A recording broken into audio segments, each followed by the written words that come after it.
Greetings, this is Darth Vader, and I would be honored if you would join me as we explore how my fate and the fate of the entire galaxy would have changed if Qui-Gon's ghost had trained me in my sleep. Let's go back to that fateful day at Qui-Gon's funeral. I am sitting there, feeling more lonely than ever before, because the one man that rescued me and would have been a father to me is now dead, and I could do nothing to stop it. This is actually where my obsession with stopping people from dying began. Obi-Wan tries to comfort me, but I go to bed that night at the Jedi Temple full of worries. I drift off to sleep, and in my dream, Qui-Gon's ghost appears. At first, I am skeptical as to whether or not this is really Qui-Gon, but he explains to me that as a Force ghost, he is uncomfortable with tampering with the natural order of the universe. However, since dreams technically are not real in the first place, that is a gray area where he is allowed to intervene. So he starts training me every night in my sleep as I dream. He first starts by teaching me how to move things with my mind. When I wake up the next morning, all of the objects in the room are floating around, and that is when I realize that that really was Qui-Gon.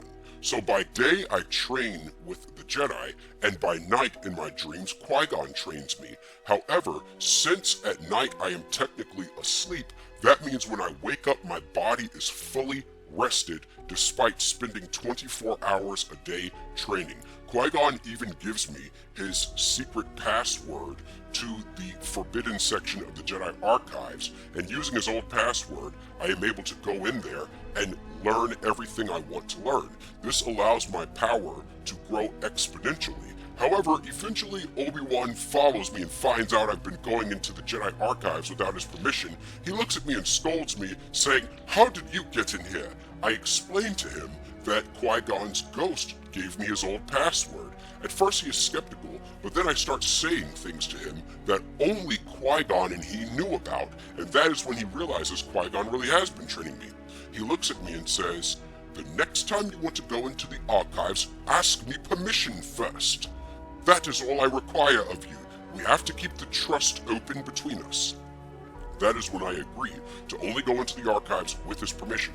However, my power has grown exponentially. Fast forward to the events of Attack of the Clones. Padme and I naturally would gravitate towards each other until one night I am having a nightmare of my mother dying at the hands of the Sand People. Since Qui-Gon's ghost is in my dream world, he is able to witness this nightmare as well, and he helps me to calm down, and he teaches me how to use Force Heal, tells me to take Padme with me, go rescue my mother, and do it as peacefully as possible, lest the fear of stopping people from dying taint me towards the dark side of the Force. So I grab Padme, we go find my mother, and I use Force Heal to nurse her all the way back to health so she doesn't die. Padme and I take her home, and she looks at Padme and says, "Invite me to the wedding, will ya?" That is when I bow my head in embarrassment, and Padme actually gives a smirk, puts her arm around me and says, "Oh, I will." Later, during the events of the Battle of Geonosis, Count Dooku is standing above everyone, watching the Jedi get picked off one by one. I have had enough of his crap, and so I leap up and immediately challenge him to a duel. I am especially angry for him using Padme as a pawn and trying to have her killed. That is when Dooku looks at me and says, "Anger is not the way of the Jedi, is it?" And I say, "No, it is not. But this is not simple anger. This is righteous indignation." And I engage in a fierce duel and chop off both of his legs. And then I look at him and say, "This is for Padme," and I backhand him so hard it knocks all of his teeth out, and he skids to the floor unconscious. Padme looks at me and bites the corner of her lip, and her pupils dilate. Later on that day, Yoda decides to make me a Jedi Knight because beating Dooku and not killing him shows that I have the abilities to be a Jedi Knight physically, but I also have the spiritual capacity to show restraint when necessary. So he deems me ready to be a Jedi Knight, and as a result, I am a full general during the Clone Wars. I go and I train with Qui-Gon in my sleep, and that is when Qui-Gon gives me an impossible task. He says that I need to be open with the Jedi Order about my relationship with Padme, and I need to ask their blessing. I look at him like he's crazy, and I say, "What do you mean? Of course the Jedi are going to expel me." And Qui-Gon looks at me and says, "Anakin, the Jedi must change, but you must be the agent of that change." So I grab Padme and we go to the Jedi Council chambers, and I explain to them my relationship with Padme and that I plan to marry her, and I ask Yoda for his blessing. "Awkward this is! The hell are you thinking, are you?" He looks at me. And that is when I explain to him that the Force used the relationship with Revan and Bastila to produce Satele Shan, and without her, the Jedi would have struggled against Darth Malgus. That is when Ki-Adi-Mundi chimes in and says, "He's got a point. After all, I have wives, and so why shouldn't the Jedi Order be allowed to keep families?" Obi-Wan says, "To be fair, Master Yoda, Anakin shows up to work all the time, on time, and he does all of the assignments that we give him, and he has never shown any signs of turning to the dark side of the Force despite being in a relationship with Padme." Yoda thinks it over for a second and says, "Cool this is! Ordain your wedding, I will." So we have our wedding, and Yoda actually is the minister that officiates over the wedding. The Jedi are there, my mother's there, the robots are there, and everything seems to be going right with the world. We are crushing it in the Clone Wars. There are no Sith acolytes, nor droids, nor droid generals that can stop us. Whatever we face, we chop them all down. This causes the Clone Wars to get drawn to a close faster than Palpatine wants, because he needed to exploit that chaos in order to become the Supreme Chancellor and take over and form an empire. However, since I already incapacitated Count Dooku and he's of no use, this forces Palpatine to try to accelerate his plans to turn me to the dark side. So he takes me to the Opera House and tries to explain about the dark side of the Force and Darth Plagueis, and how the dark side of the Force can stop people from dying. I have no interest in hearing this whatsoever, because I already know how to stop people from dying. It's called Force Heal. And because of the fact that I am so strong in the Force, I am actually able to see through Palpatine's Quatek meditation, and I can clearly tell that he is a Darksider that is powerful in the Force. I also start to ask myself why this creepy old pervert keeps taking me out on dates. I should probably start carrying pepper spray or something in my pocket.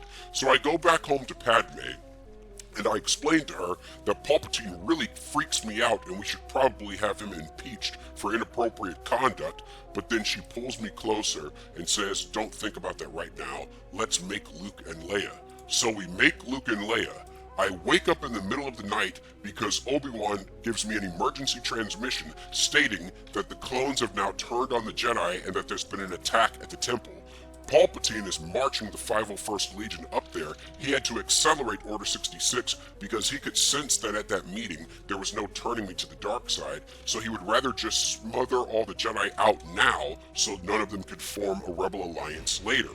I confront Palpatine at the temple, and I don't even draw my lightsaber. He says, "Foolish boy, you had your chance at power, and you turned it away." And I look at him and I say, "If that power would turn me into a nasty, old, wrinkly ball sack with legs like you, then I don't want that power. You can go straight to hell, you fugly old fart." He shoots lightning at me, but good thing I know Tutaminis, and I am actually able to handily block it with no issue whatsoever. He lunges at me with his lightsaber, and I give him the hardest force choke I am capable of, crushing every bone and organ in his body, leaving him dead on the floor.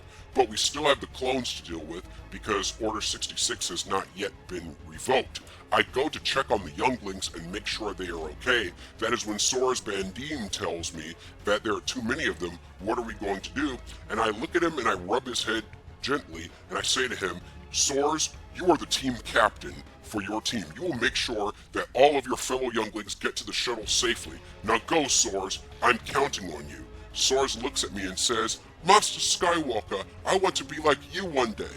and I tell him that I'm going to take him on as an apprentice if we survive this war.